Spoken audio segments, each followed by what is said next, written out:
أعلنت إدارة نادي الهلال السعودي غياب سلمان الفارج عن بعثة الفريق المغادرة إلى المغرب لخوض كأس العالم للأندية بسبب عدم اكتمال جاهزيته.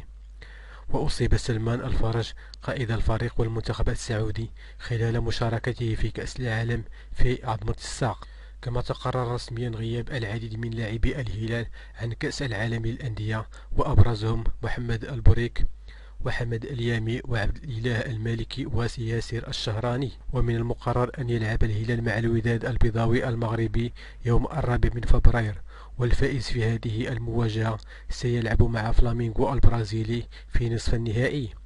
وسيشارك الهلال للمرة الثالثة في كأس العالم للأندية، حيث احتل المركز الرابع في 2019 و2021، ويحتل الهلال المركز الثاني في ترتيب جدول دوري روشن السعودي برصيد 32 نقطة من 15 مباراة، وبفارق نقطة واحدة عن النصر المتصدر الذي لعب مباراة أقل من الهلال.